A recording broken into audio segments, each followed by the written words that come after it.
When we asked you about the subjects that you would like us to cover on these 6 to Fix in 6, the essentials, there was one really key one that often was mentioned, that is how do we go about simplifying our SOP system? We've got thousands of SOPs.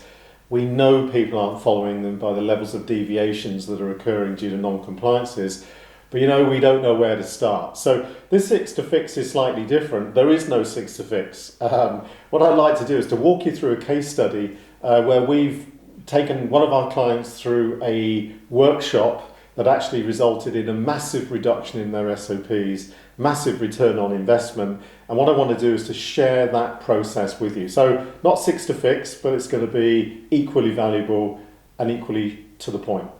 So this is the process that we actually follow. So stick with me on this one, because what I want to do, and I know there's a lot of information on here, I'm just going to talk you through each of the key steps that we walked this client through. So this client had 3,500 SOPs that were contributing 19% of their deviation reports were due to non-compliances. So not only did they have a lot of SOPs, the SOPs were actually causing them considerable pain.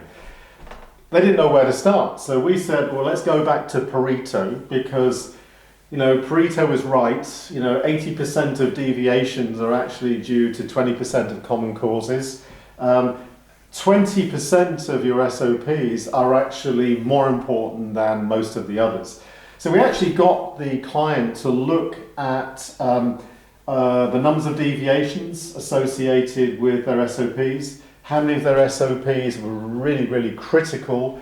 We also talked to people, word on the street. This was probably the most valuable way of figuring out which SOPs did we need to tackle first. You can't tackle all of these. You've got to use your resources intelligently and smartly, and you've got to be very focused.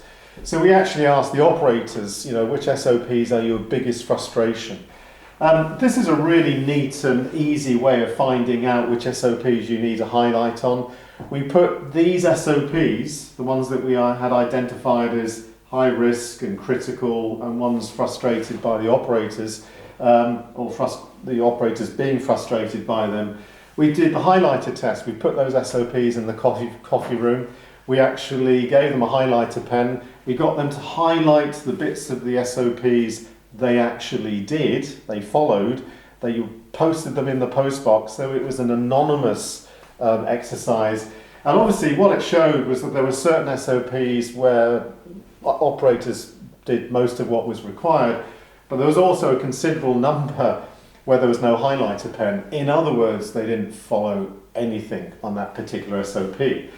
That exercise got us down to, we boiled all of those SOPs down to 40 really important SOPs that the workshop was going to focus on. So that was really important.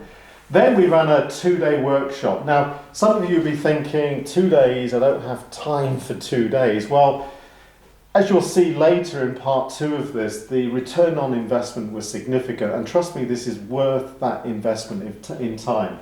So we ran a 2-day simplification workshop that was customized. It was run off site to minimize distraction. The users were involved, and also the approvers of the documents as well. That's really key. So all of the key stakeholders were in that room. They were allocated to specific SOPs. We then provided them with the underpinning knowledge they needed in order to simplify. So we covered the psychology of human error.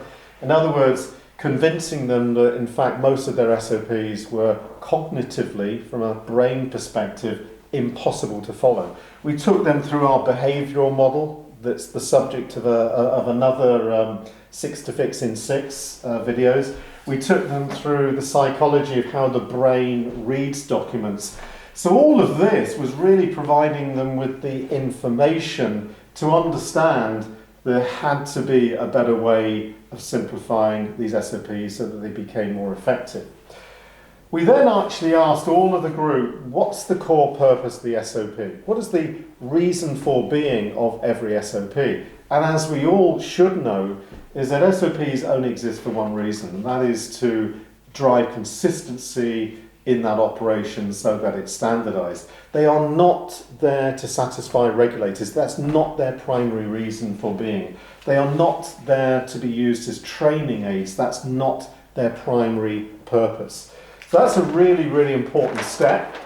Then we got everybody to process map reality, including the shortcuts, including the tribal knowledge.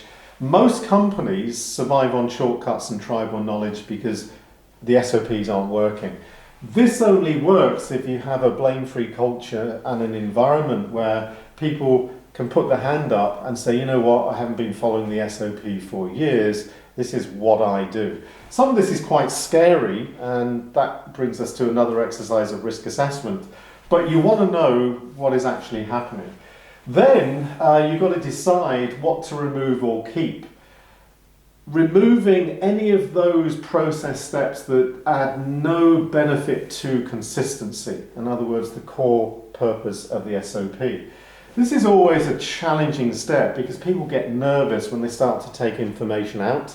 And this is where failure mode effect analysis, a structured assessment of risk, is really, really vital. So for each element you're taking out, you're asking yourself the question, what is the severity of harm if we don't do that step? Has it ever actually happened? And would we detect the consequences if there were to be any?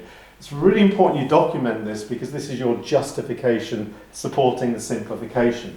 Then you're in a process, and trust me, this exercise, if you do it really, really well, based upon a good process map, this exercise can reduce the content by 60-70% quite easily.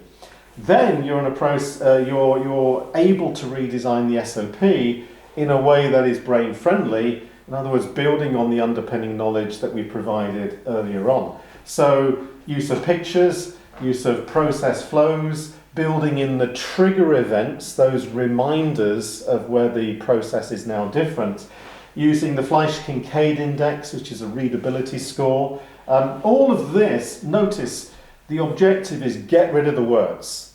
We all know from a behavioural and psychological perspective, the brain does not like words for instructional documents. You've got to replace the words with anything other than words, pictures, process flows and the like. And then we got them to embed the new routines, because the challenge then is, look, we've got these new SOPs, we need to roll them out, we need to change people's habits and behaviours and their routines. In other words, building on the behavioural change underpinning knowledge that we gave them earlier on, generating coaching notes so that these 40 individuals could actually go out with the new SOPs, with their set of coaching notes to help their colleagues embed the new habits with the triggers that we built into the new SOP. And the rollout was massively successful. And in part 2, I'll share with you the incredible return on investment from just a 2-day dedicated and focused session.